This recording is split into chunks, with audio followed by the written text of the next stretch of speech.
Basement है जहाँ पर लगातार पूरे वॉलंटियर सेवादार और चर्च टीम्स लगातार प्रेयर्स करती हैं शुरू से, जहाँ से मिनिस्ट्री की शुरुआत हुई उस जगह पर मैं आई थी और मैंने सुबह कितने घंटे प्रार्थना की थी? शाम तक 8 घंटे लगातार प्रेयर की थी। और क्योंकि प्रॉब्लम्स के कारण, यस, जो घर में प्रॉब्लम्स थी, परेशानियां थी, सो बहुत ज्यादा जैसे अक गए थे, परेशान हो गए थे कि क्या करें अब।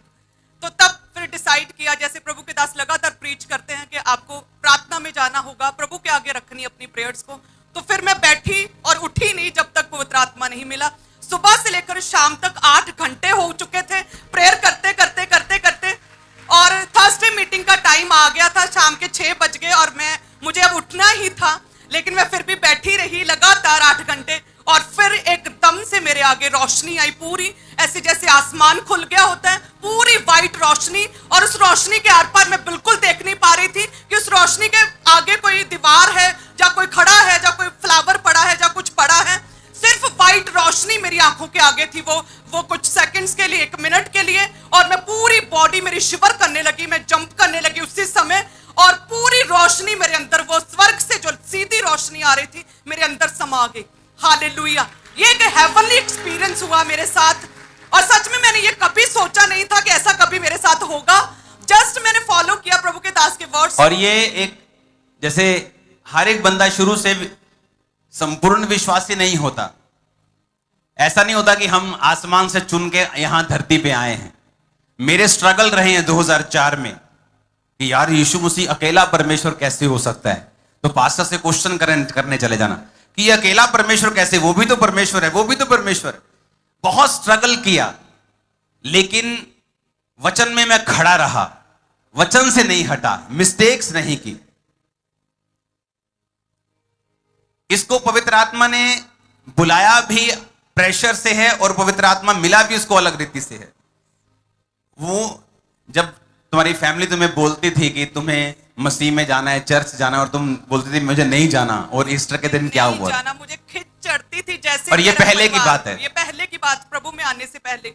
मेरी मदर मुझे इतना समझाती, मेरी फैमिली, मेरे फादर, मेरी सिस्टर्स, कि जाओ एक बार चेक करो जाके। मुझे खिंच चढ़ती थी, मुझे नहीं जाना, मुझे मत कहो, मैं नहीं जाऊंगी, संडे मतलब मेरी छुट्टी।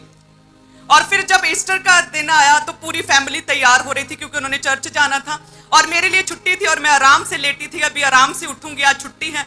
और फैमिली तैयार हो रही थी, और जैसे ही मैं लेटी थी ये सोच के कि आज तो छुट्टी है, तभी एकदम से मुझ पर एकदम से पता नहीं क्या पावर आई कि मैं पूरी तरह से, जैसे जमीन भी फट गई होती है और जमीन के अंदर पूरी तरह से धंस गई होती हूँ मैं, ऐसे बिस्तर समेत मैं नीचे चली गई। और मेरी ऐसे मुझे लग रहा था कि मैं अपनी आखिरी सांसें ले रही हूँ और मैं मरने वाली हूँ, और मैं कुछ बोल नहीं पा रही थी। मुझे अपनी मम्मा सामने दिख रही थी, तैयार होते, फैमिली दिख रही थी, मैं मुंह से कुछ नहीं निकल रहा था, और मैं पूरी पताल में थी, और मुझे लगातार कानों में आवाजें आ रही थी, प्रभु तुझे चुन रहा है, प्रभु तुझे इस्तेमाल करेगा, प्रभु तुझे बहुत प्यार करता है, मेरी बेटी तो मेरे पास आ। सो लगातार कई सेकंड्स तक ऐसे चलता रहा, और मुझे ऐसे लग रहा, मुझे उस समय समझ नहीं आ रही थी, मुझे लग रहा था मैं मरने वाली हूँ। और जैसे फिर कुछ सेकंड्स के बाद मैं ऊपर आई, पूरी बॉडी मेरी स्पिरिट जो ऊपर आई बिस्तर के ऊपर, और मैं एकदम से मेरी जुबान खुली, और सबसे पहले मम्मा चिल्लाती हुई भाग के अपनी मदर के पास गई। हालेलुया! तो जैसे ही गई तो उन्हें बोला कि ये हुआ मेरे साथ, ये मेरे साथ क्या हुआ, मेरे साथ क्या हुआ। तो फिर उन्होंने बोला कि नहीं, प्रभु ने खुद इनवाइट किया, आज तक चली जा। हालेलुया!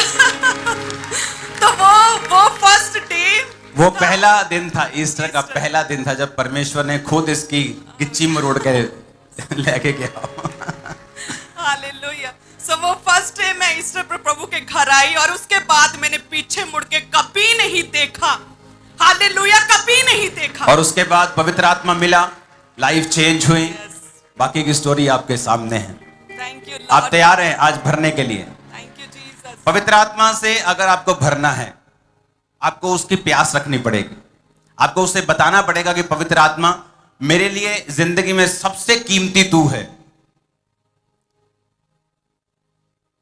एक बार परमेश्वर का एक दास, परमेश्वर ने उसको कहा कि क्या तू पवित्र आत्मा से भरना चाहता है? उसने कहा हाँ। तो उसने कहा अपनी गर्लफ्रेंड को छोड़ दे, मैं तुझे भर दूंगा। जब आप पवित्र आत्मा को मांगते हैं, आप ये बात समझें कि वो जेलसी रखने वाला परमेश्वर है। अगर आप किसी और के हैं तो वो आपको अपना नहीं बना सकता। आपको परमेश्वर के लिए सब कुछ छोड़ना होगा।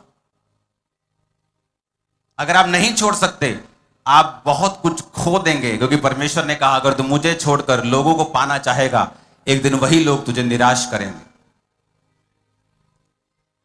जब आप पवित्र आत्मा को मांगे, आपका जीवन समर्पित करके मांगे, पूरी तरह से सरेंडर करके मांगे, और फिर देखें किस तरह से पवित्र आत्मा आपको छूता है और अपने आप से भरता है।